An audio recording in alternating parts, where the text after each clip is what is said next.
আরে, এত ধোঁয়া কোথা থেকে আসছে?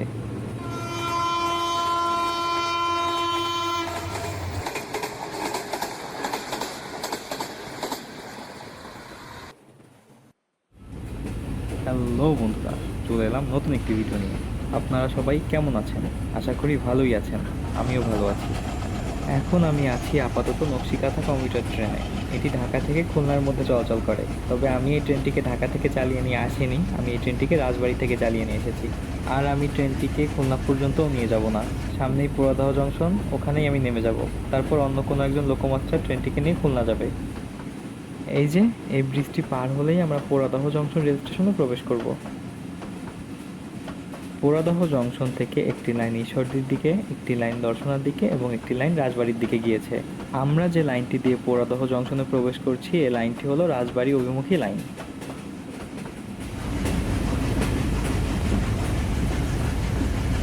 ঘড়িতে যখন সময় ঠিক বিকাল 5:06, আমরা পোড়াদহে প্রবেশ করলাম। কিছুটা লেট আছে, আশা করি সামনে আর লেট করবে না। যাই হোক, পৌঁছে গেছি, এবার থেমে যাই। ট্রেনের দায়িত্ব অন্য একটি লোকোমাস্টারকে দিয়ে দিয়ে এবার আমি নেমে যাব।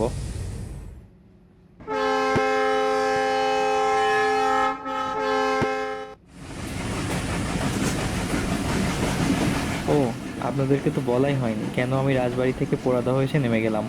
আসলে এখান থেকে একটা গোপনীয় চিঠি নিয়ে আমার আগামীকাল রাজশাহীতে যেতে হবে।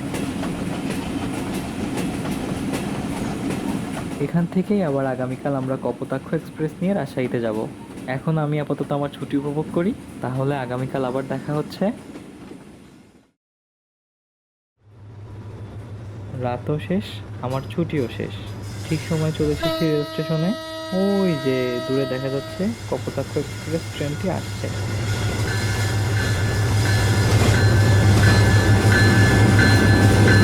ঘড়িতে যখন সময় 10:06, ঠিক তখনই আমাদের ট্রেনটি দুরন্ত গতি নিয়ে স্টেশনে প্রবেশ করলো।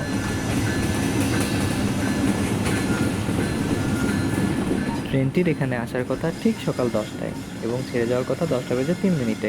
তাহলে এখন আমরা মোটামুটি 6 মিনিট লেটে আছি। 6 মিনিট লেট অনেক বেশি না, আশা করি এটুকু লেট কাভার করতে পারবো। এখন দৌড়ে লোকের কাছে যাই, নয়তো আমার জন্যই লেট বাড়বে। লোকোর কাছে চলে এলাম। দেখা যাচ্ছে 66 সিরিজের একটি লোকো আজকে ট্রেনের দায়িত্বে আছে, লোকো নাম্বার 6602। যাই হোক, ভিতরে গিয়ে বাকি কথা বলি, নয়তো ট্রেন ছাড়তে দেরি হয়ে যাবে।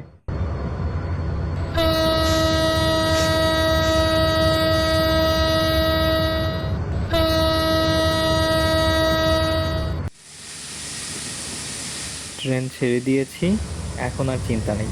ঘড়িতে এখন সময় ঠিক 10:12। আমরা ছেড়ে দিলাম এখান থেকে, অর্থাৎ আমরা এখন মোটামুটি 9 মিনিট লেটে আছি। আগে লেট ছিল 6 মিনিট, এখন হয়েছে 9 মিনিট, অর্থাৎ এখানে আরও বাড়তি 3 মিনিট যোগ হলো। 3 মিনিট আমার জন্যই দেরি হলো, কারণ ট্রেনের শেষ মাথা থেকে সামনে আসতে আমিই দেরি করেছি। যাই হোক, আমার জন্য হওয়া লেট আমিই কাভার করে দেবো ইনশাল্লাহ। আমাদের পরবর্তী যাত্রাবিরতি রেল স্টেশন হলো মিরপুর রেল স্টেশন। স্টেশন থেকে বের হয়েও কিছুটা স্লো চালাচ্ছি, তাই না? রেট কমাতে হলে স্পিড বাড়াতেই হবে। চলুন তাহলে স্পিড বাড়িয়ে একটি রোড সাইড ক্রসিং দেখে আসি।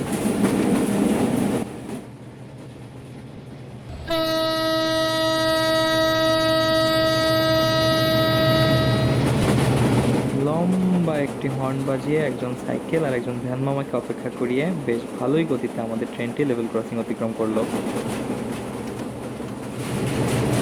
কপোতাক্ষ এক্সপ্রেস ট্রেনটি খুলনা থেকে রাজশাহীর মধ্যে চলাচল করে। ট্রেনটি খুলনা থেকে ছাড়ে সকাল 6:45 এবং রাজশাহী গিয়ে পৌঁছায় দুপুর 12:20। আবার রাজশাহী থেকে ছাড়ে দুপুর 2:30 এবং খুলনা গিয়ে পৌঁছায় রাত 8:25।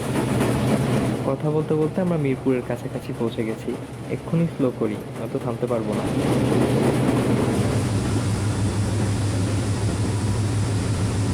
ঘড়িতে এখন সময় 10:20। আমরা মিরপুরে প্রবেশ করলাম। এখানে আমাদের পৌঁছানোর কথা 10:13। তাহলে এখন লেট আছে মাত্র 7 মিনিট, যেখানে আগে লেট ছিল 9 মিনিট। 2 মিনিট হলেও লেট কমেছে। রেল স্টেশন আজ বেশ ফাঁকাই দেখা যায়।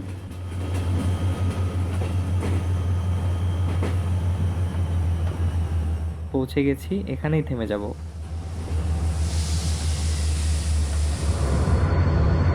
যখন থেকে এখানে এসে থেমেছি তখন থেকেই দেখছি হলুদ বাতি দিয়ে রেখেছে। তাহলে সামনে যাওয়া যাক।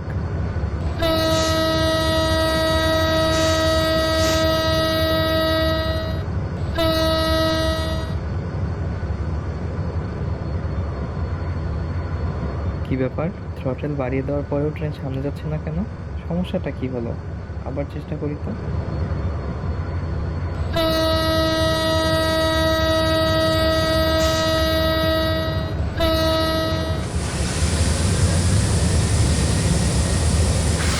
যাক, দ্বিতীয়বার চেষ্টা করে তো সামনে যেতে পারলাম, নয়তো বেশি ঝামেলা হলে কত লেট হতো কে জানে।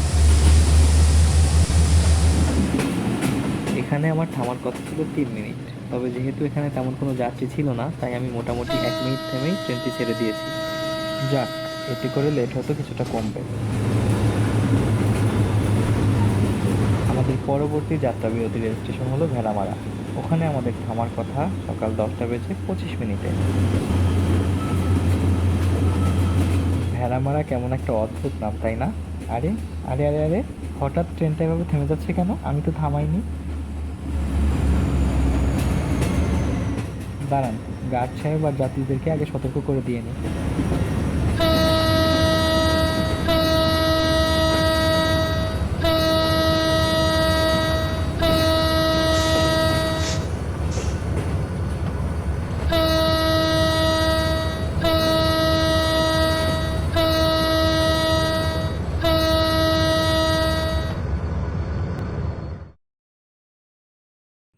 দীর্ঘ প্রায় 30 মিনিট পরে আমরা হয়তো এখান থেকে ছেড়ে যেতে পারবো। একবার চেষ্টা করে দেখি চালানোর কি হয়। হেডকোয়ার্টারের সাথে যোগাযোগ করলাম, তারা বললো কোনোভাবে ট্রেনটি নিয়ে ঈশ্বরদী যেতে। তাদের কথা শুনেই কোনো মতে জোড়াতাড়ি দিয়ে ট্রেনটি নিয়ে সামনে যাচ্ছি। এভাবে যাওয়াটা হয়তো ঠিক না, তাও দেখি কি হয়। কি জানি কপালে কি আছে। যাক, অবশেষে ট্রেনটি নিয়ে তাহলে সামনে আগানো গেল। ধুর, আর লেটের হিসাবই করব না। যেখানে নষ্ট লোক দিয়ে ট্রেন চালাতে হয় সেখানে আবার লেটের হিসাব।